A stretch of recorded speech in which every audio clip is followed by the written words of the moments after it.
Now, some people do all sorts of different things.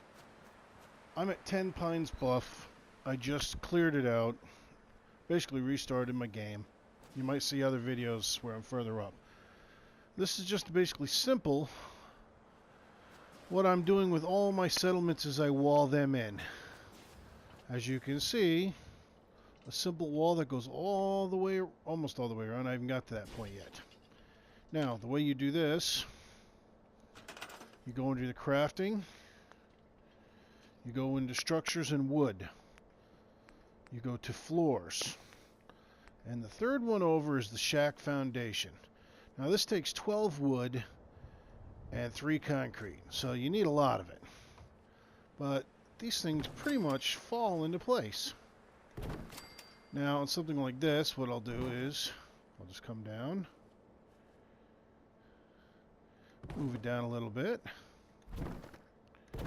Now mind you, you don't need to go nuts and go completely, you don't have to stack them too high.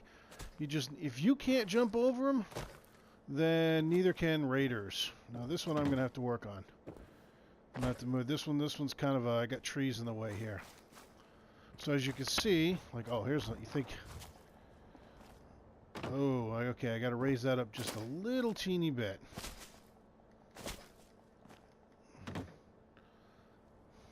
Just a little bit on that one.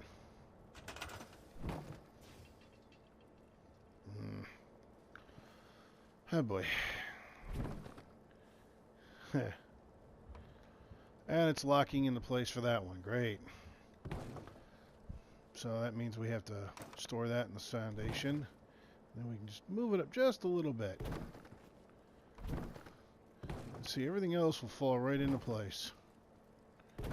See? So now if I go out here, voila, I can't get back up there.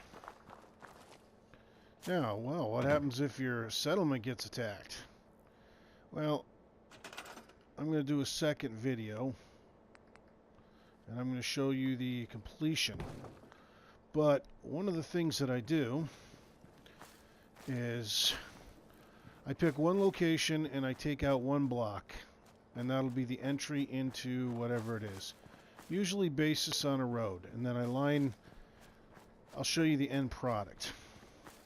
But one of the things that you want to do here also is you get 3 of them in a row, you take out a section,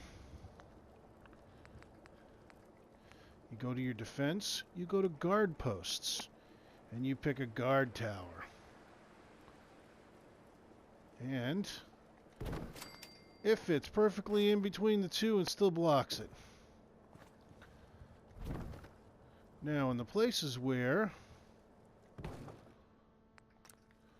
and then when you come up here, if they're being attacked, you can get a bird's eye view. You can jump onto your building and run around and attack anybody else.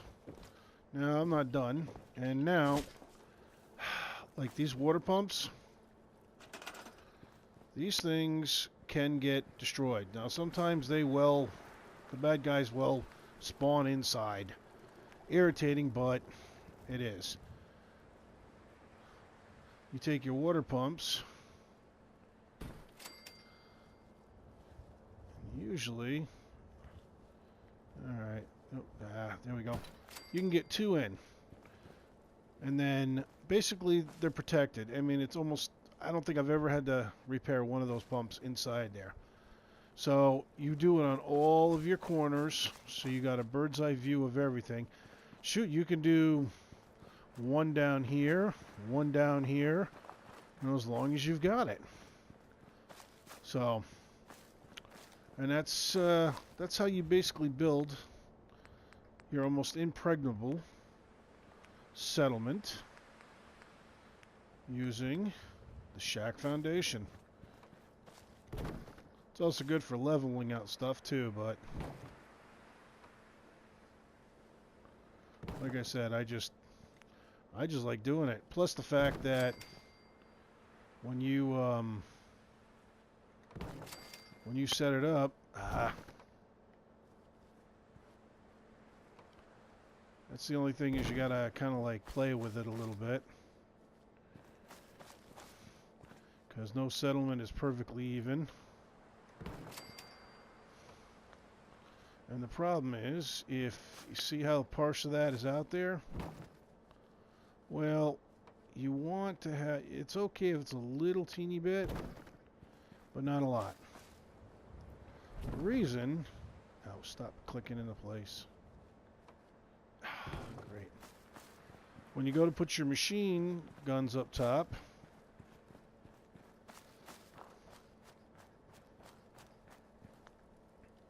they will not place towards the back. So, well, what I like to do is each one of the turrets, each one of these, I'll put the missile turrets here.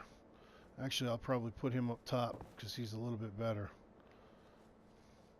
I'll actually do 10 missile turrets, place them strategically, and then build it all around.